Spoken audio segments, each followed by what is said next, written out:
Dear students, we will study clustering and data mining in this lecture. Clustering is considered to be the most important technique of unsupervised learning. दो तरह की learning होती है, एक होती है supervise learning और दूसरी होती है unsupervised learning. Cluster is the collection of data objects which are similar to one another within the same group, class or category and are different from the objects in the other clusters. जो एक class या एक category या एक group में जितने भी objects होते हैं वो तमाम करेक्टरिस्टिक्स के लिहाज से एक दूसरे से मिलते जुलते हैं. इस ग्रुप, क्लास या कैटेगरी को क्लस्टर कहा जाता है. ये जितने भी ऑब्जेक्ट्स जो एक दूसरे से मिलते जुलते होते हैं, जो एक ग्रुप में होते हैं या एक ग्रुप की शक्ल में होते हैं, ये डिफरेंट होते हैं from other objects in other clusters.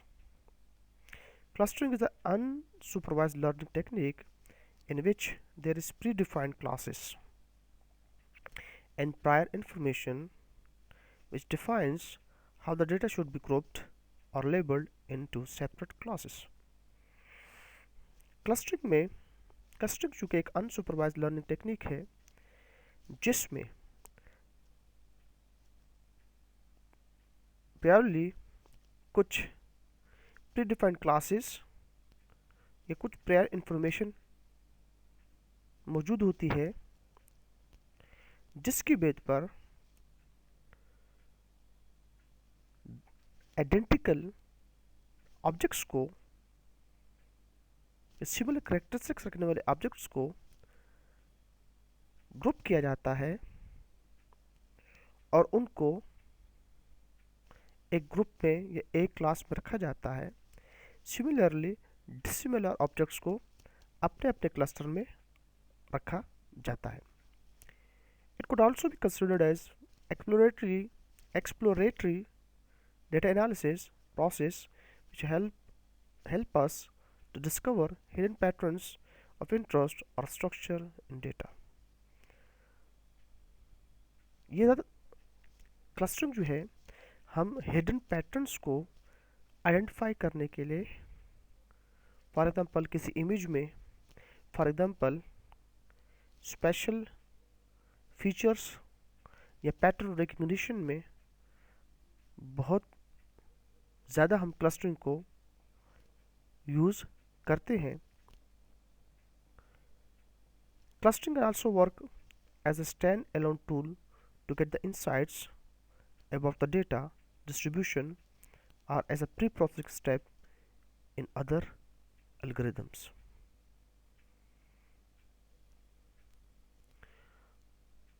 Here you can see that यह हमारे पास डेटा सेट है. एल्गोरिथम जब इस पे अप्लाई किया जाता है तो हमारे पास 4 क्लस्टर्स आ जाते हैं. हम क्लस्टरिंग यूज क्यों करते हैं? Clustering allow us to find hidden relationship between the data points in the data set. एक बहुत बड़ा डेटा सेट आपके पास मौजूद है और उस डेटा सेट में आपस में जो हिडन रिलेशनशिप है वो हम क्लस्टरिंग के जरिए से फाइंड आउट करते हैं. एग्जाम्पल क्या है? For example given a collection of text, we need to organise them. आपके कलेक्शन ऑफ टेक्स्ट मौजूद है, आप उसको ऑर्गेनाइज करना चाहते हैं according to the content similarities to create a topic hierarchy. आपके पास कलेक्शन ऑफ टेक्स्ट मौजूद है, आप उसको ऑर्गेनाइज करना चाहते हैं according to the content similarity, content की सिमिलरिटी के मुताबिक. तो उससे आपके पास क्या बन जाएगा? टॉपिक की एक हायरार्की वजूद में आ जाएगी. Detecting distinct kind of pattern in image data, image processing, it's effective in biology research for identifying the underlying patterns. जैसे कि हमने पिछले स्लाइड में देखा. Identification of areas of similar land use in an Earth observation database. Identifying groups of motor insurance policy holders with a high average claim cost. जिन बंदों की high average claim cost है उसको आइडेंटिफाई करना. Identifying groups of houses according to their house type. उनको identify करना, house type की वजह से आइडेंटिफाई करना, वैल्यू की वजह से आइडेंटिफाई करना, geographical location observed, earthquake epicenters should be clustered along continent faults. अब हम देखते हैं what is the difference between classification and clustering. So here we see classification is a kind of supervised learning. Classification हम perform करते हैं supervise learning methodology के ज़रिए से. आवर मॉडल, जो मॉडल है हमारा, our model learns a method. हम अपने मॉडल को क्या करते हैं, ट्रेन करते हैं, एक मेथड के ज़रिए से उसको ट्रेन करते हैं for predicting the instance class, जिसकी बेस पर वो क्या करता है, इंस्टेंस क्लास को प्रिडिक्ट करता है from a pre labelled instances. कुछ हमारे पास क्लासिफायर्स होते हैं जिनको हमने लेबल किया होता है. हम अपने मॉडल को ट्रेन करते हैं और उसकी बेस पर वो क्या करता है, इंस्टेंस क्लास को प्रिडिक्ट करता है. क्लस्टरिंग इसके बरअक्स अनसुपरवाइज्ड लर्निंग टेक्निक है, जिसमें model tries to find natural grouping, एक कुदरती तरीके से क्या करता है, ग्रुपिंग करता है इंस्टेंसेस की for a given unlabelled data. अब क्लस्टरिंग में हमारे पास जितना भी डेटा अनलेबल्ड है, क्लासिफिकेशन में हमारे पास पहले जितना भी डेटा होता है वो लेबल्ड या प्री लेबल्ड डेटा होता है. Okay, how do we define good clustering algorithms? High quality clusters can be created by reducing the distance between the objects in the same cluster, known as intra-cluster minimization, and increasing the distance between the objects in the other cluster, known as inter-cluster maximization. ये दो clusters हैं, दोनों के दरमियान जितना ज़्यादा distance होगा उतना ज़्यादा दोनों क्लस्टर इजीली आइडेंटिफाइबल होंगे, दोनों की अपनी रिकग्निशन होगी. इंटर क्लस्टर मिनिमाइजेशन का मतलब क्या है, the closer the objects in a cluster. ये आप देख सकते हैं ये ऑब्जेक्ट कितने एक दूसरे के क्लोज हैं, the more likely they belong to the same cluster. जितने ऑब्जेक्ट्स एक दूसरे के क्लोज होंगे वो एक दूसरे के ज़्यादातर या एक दूसरे के ज़्यादातर क्या होंगे, सिमिलर होंगे. Here you can also see pink objects are in one cluster, green objects are in another cluster. अगर इन दोनों क्लस्टर के दरमियान डिस्टेंस को कम किया जाए तो मोस्ट लाइकली जो है वो ये एक क्लस्टर बन जाएगा. सो इंटर क्लस्टर जो डिस्टेंस है वो क्या होना चाहिए, मैक्सिमम होना चाहिए. Increasing the distance with the objects in the other cluster known as inter-cluster maximization. Inter-cluster maximization क्या है, this makes the separation between two clusters, two cluster के दरमियान separation. The main goal is to maximize the distance between two clusters. हमारे पास major clustering approaches कौन कौन सी हैं, partitioning algorithm हम use करते हैं, which are used to construct various partitions and then evaluate them by some criteria. ये हम करेंगे इंशाल्लाह. के-मीन एल्गोरिथम, के-मीडाइड एल्गोरिथम इंशाल्लाह इसमें हम करेंगे. हायरार्की एल्गोरिथम है, create a hierarchical decomposition of the set of data or object using some criteria. Density based है, ग्रेड बेस्ड है एंड मॉडल बेस्ड है. ये इंशाल्लाह अगले लेक्चर्स में हम करेंगे one by one. Partitioning algorithm basic concept क्या है, This algorithm try to divide the data set of interest into predefined number of groups oblique clusters. All the groups or clusters are independent of each other. Two heuristic methods, k-mean and k-medoids, are used in this partitioning algorithms. K-mean was developed by McQueen in 1967, wherein each cluster is represented by the center of the cluster. We will see inshallah in the detailed example of k-mean. While k-medoid or partition around medoid was introduced by Kaufman and Rosso in 1987, each cluster is represented by one of the objects in the cluster. We will see the difference between both of them by considering different examples further in this lecture. K-mean clustering method. K-means tries to partition X data points into the set of K clusters where each data point is assigned to its closest cluster. ये तमाम इसमें आप देख सकते हैं data points हैं और यहाँ पे क्लस्टरिंग परफॉर्म हो रही है, के मीन क्लस्टरिंग परफॉर्म हो रही है. आप एट द एंड देख सकते हैं कि data points at the end दो क्लस्टर में डिवाइड हो रहे हैं.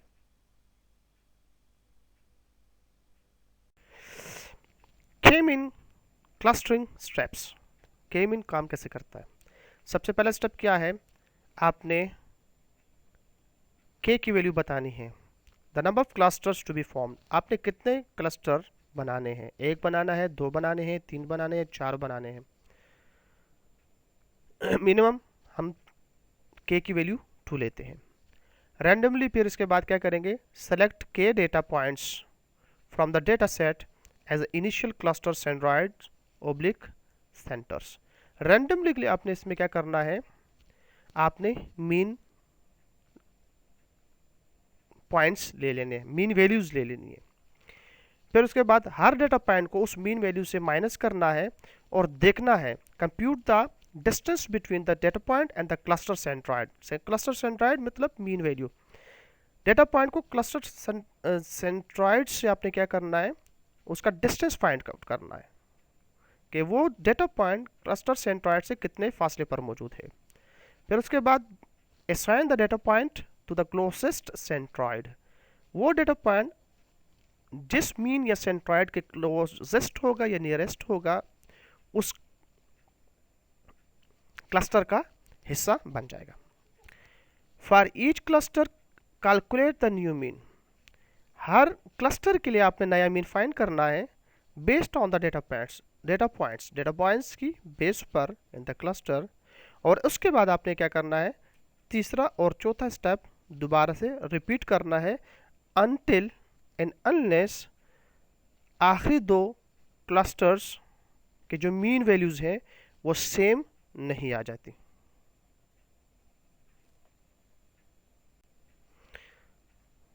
के मीन क्लस्टरिंग स्टेप्स आप देखें तो सबसे पहला स्टेप स्टार्ट आपने लिया.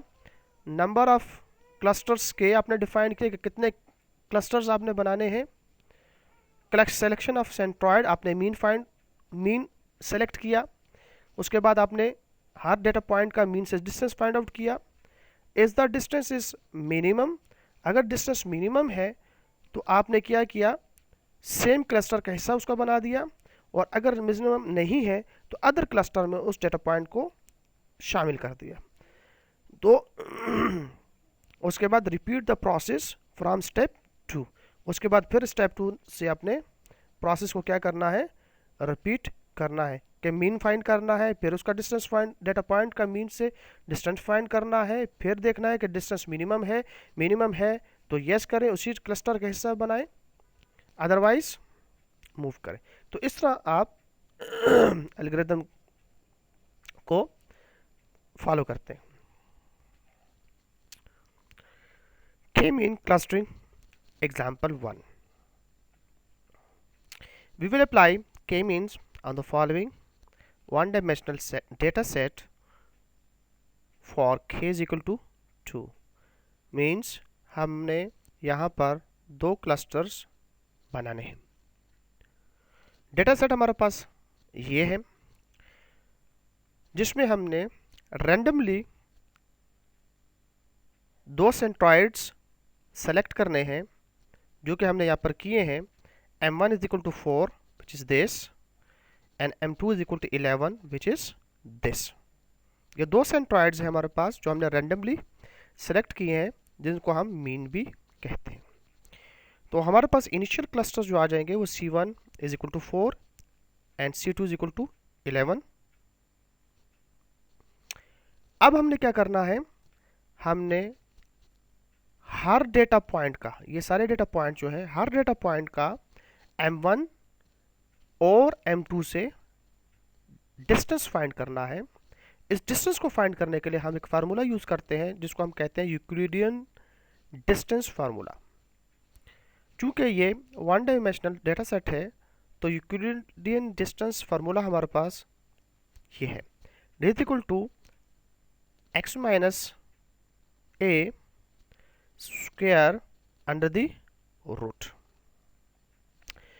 where d1 is the distance from m1।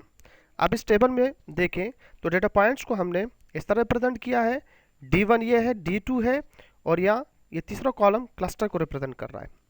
अब इस टेबल में d1 is the distance from m1, d1 is the distance from m1, here d1 is equal to m1 minus x। ये जो x रिप्रेजेंट कर रहा है ये इस डेटा पॉइंट को, इन डेटा पॉइंट्स को रिप्रेजेंट कर रहा है। m1 जो है ये 4 है, m2 जो है ये 11 है। where while d2 is the distance from m2, here d2 is equal to m2 minus x whole square under the root. तो अब हम जब इसको कैलकुलेट करेंगे तो पहला डेटा पॉइंट हमारे पास 2 है, m1 हमारे पास 4 है, तो 4 minus 2 whole square under the root will give us 2। Similarly d2 distance हमारे पास आएगा 11 minus 2 whole square under the root is equal to 9। you can see over here d1 2 d2 9। Similarly हम ये तमाम डिस्टेंसेस जो है d1 के लिए फाइंड करेंगे, लाइक 4 यहाँ पे 2 है तो यहाँ पे 2 की जगह 4 पुट करें तो 4 माइनस 4 0 हो जाएगा, we will get 0 and 11 minus 4 7 हो जाएगा and we will get over here 7। तो d1 हमारे पास 0, d2 हमारे पास 7 आ जाएगा। Similarly 10, 4 minus 10 we will get 6, तो हमारे पास 6 आ जाएगा। यहाँ पे हमारे पास भी कैलकुलेट करेंगे तो 6 आ जाएगा, तो we will get d1 6 while 11 minus 10 we will have 1। So यहाँ पे 1 आ जाएगा, यहाँ पे हमारे पास d2 1 हो जाएगा। जब ये तमाम वैल्यूज हम इस इक्विवेलेंट डिस्टेंस के फार्मूले के तहत फाइंड कर लेंगे तो हमारे पास d1 की ये वैल्यूज आ जाएंगी, d2 की ये वैल्यूज आ जाएंगी। तो हम अब देखेंगे कि d1 में जो यूक्लिडियन डिस्टेंस के बेस पर वैल्यूज आई हैं वो m1 के कितने नज़दीक हैं, और इसी तरह d2 में जो वैल्यूज हैं वो m2 के कितने नज़दीक हैं। तो जो वैल्यूज m1 d1 की जो वैल्यूज m1 के ज़्यादा नज़दीक होंगी वो क्लस्टर 1 का हिस्सा बनेगी, और d2 की जो वैल्यूज d1 और d2 की जो वैल्यूज m2 के नज़दीक होंगी वो क्लस्टर 2 का हिस्सा बनेगी। So here we can see 2 9। अब 2 जो है m4 के नज़दीक है तो क्लस्टर 1 में शामिल हो गया। 0 ये 4 है, 4 भी क्लस्टर 1 का हिस्सा बन जाएगा।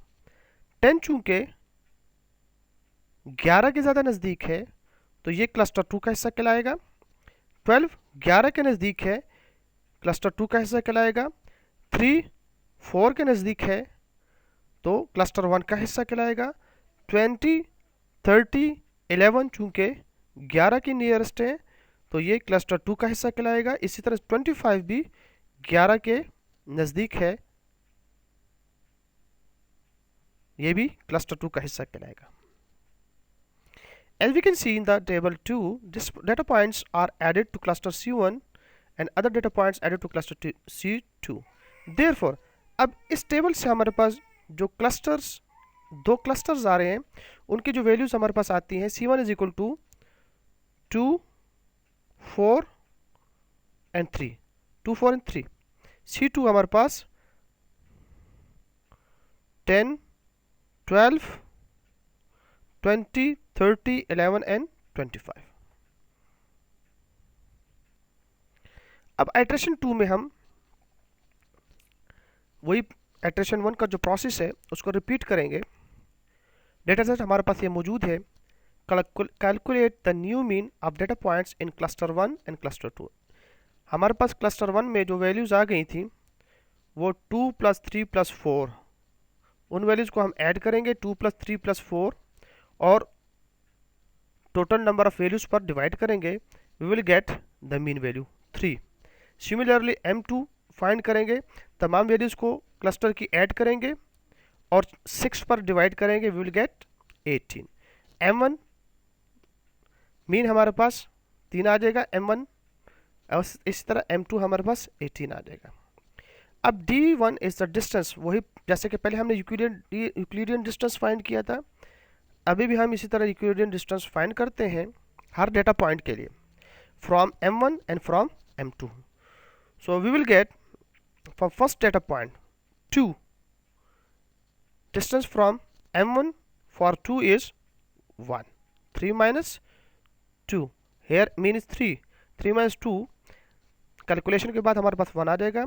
Similarly M2 is 18, 18 minus 2 will give us 16, so here we will have distance D1 1, D2 16। Similarly we will calculate all the D1 values and all the D2 values। तो यहाँ पे D1 और D2 में हम तमाम जो वैल्यूज हमारे पास आई हैं उनको हम M1 और M2 के लिहाज से देखेंगे कि कौन सा D1 और D2 में जो वैल्यूज है कौन सी M1 और कौन सी M2 के नियरेस्ट है। उसकी बेस पर C1 और C2 क्लस्टर बन जाएंगे। तो यहाँ पे हम देखें कि ये जो D1 है 1 1 3 के नियर है तो C1 हो जाएगा, C1 का हिस्सा बन जाएगा। ये 2 जो है यहाँ पे 4, यहाँ पे D1 1 है तो ये भी C1 का हिस्सा बन जाएगा। यहाँ पे D1 0 है, ये D2 15 है तो ये 3 भी C1 का हिस्सा हो जाएगा। यहाँ पे D1 7 है, D2 8 है तो ये 7 है तो C1 का हिस्सा, ये 10 भी C1 का हिस्सा होगा। पिछले क्लस्टर में 10 C2 का हिस्सा था। यहाँ पे D1 9 है, D2 6 है तो ये 6 इस वैल्यू की बेस पर 12 जो है C2 का हिस्सा बनेगा। सिमिलरली यहाँ पर D2 2 है, D1 17 आया है हमारे पास तो ये डेटा पॉइंट 20 जो है ये क्लस्टर 2 का हिस्सा बनेगा। सिमिलरली 12 की बेस पर 7 और ये 7, ये इन तीनों से, ये 12 27 से कम है, 7 8 से कम है, 7 22 से कम है तो ये तीनों जो वैल्यूज या डेटा पॉइंट्स हैं ये भी C2 का हिस्सा बनेंगे। तो हमारे पास जो दो क्लस्टर्स बनेंगे C1 is equal to 2 3 4 and 10 and C2 is equal to 12 20 30 11 और 25। आइट्रेशन नंबर 3, डेटा सेट हमारे पास मौजूद है। Calculate new mean of data points in C1 and C2। उसी तरह आपने क्लस्टर 1 में जितनी भी वैल्यूज थी उन तमाम को ऐड करना है और टोटल नंबर ऑफ वैल्यूज पर डिवाइड करना है। You will get 4.75 mean. M2 भी इसी तरह आपने कैलकुलेट करने, आपने ये वैल्यू आप ये वैल्यू गेट कर लेंगे। अब इसी तरह इसका D1 फाइंड करें, D2 फाइंड करें। जो वैल्यू जो है जो डिस्टेंस जो है वो मीन के नियर होगा वो क्लस्टर 1 का हिस्सा होगा, और जो डिस्टेंस M2 मीन के नियर होगा वो क्लस्टर 2 का हिस्सा होगा. So here we can see that 2.75, 0.75, 1.75, 5.75, 7.25 and 6.25 ये क्लस्टर 1 का हिस्सा बन रहे हैं. तो इसकी बेस पर हमारे पास जो क्लस्टर 1 हो जाएगा वो 2, 3, 4, 2, 3, 4, 10, 12 एंड 11 सेट बनेगा. जबकि क्लस्टर 2 में हमारे पास सिर्फ 3 वैल्यूज आ रही है, 20, 30 and 25.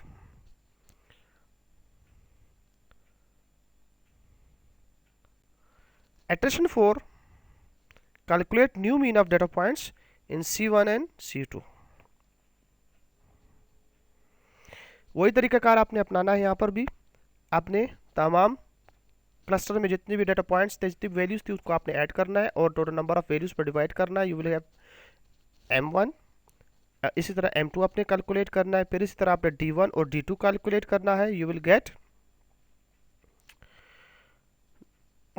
Cluster values for this data points. तो आपके पास क्लस्टर 2, 3, 4, 10, 12, 11, C2 20, 30 एंड 25 आ रहा है. अब ये जो दो क्लस्टर हैं ये बिल्कुल आइट्रेशन 3 में जो क्लस्टर्स आए थे हमारे पास दोनों सेम आ रहे हैं. उसका जो मीन निकाला है, जो आइट्रेशन 3 में क्लस्टर आए थे, जब उसका हमने मीन निकाला तो मीन हमारे पास M1 7 आया, M2 25 आया. अब हम ये जो न्यू क्लस्टर्स बने हैं इनका भी मीन निकालेंगे, जो कि यहाँ से जाहिर हो रहा है कि मीन 7 आएगा M1 और M2 25 आएगा. जब दोनों के मीन आइट्रेशन 3 के बाद भी जो मीन आ रहा है और आइट्रेशन 4 के बाद जो मीन आ रहा है वो दोनों जो है सेम आ रहे हैं, तो हम आइट्रेशन आगे कंटिन्यू नहीं करेंगे, हम अपने एल्गोरिथम को क्या कर लेंगे, स्टॉप कर लेंगे. As we can see that the data points in the cluster C1 C2 in iteration 3 are same as the data points of the cluster C1 and C2 of iteration 4. It means that none of the data points has moved to other cluster. Also, the mean oblique centroid of these clusters is constant. So this becomes the stopping condition for our algorithm. That k-mean is only applicable when mean is defined. So if there is a categorical data, k-mean will not work. We will use k-mode algorithm. K-mean is also unable to handle noisy data and outliers. For the purpose we use k-medoid algorithm. In k-mean algorithm we must have to specify number of clusters in advance. So in a hierarchical algorithm and density based clustering algorithms we have no need to specify clusters, number of clusters in advance.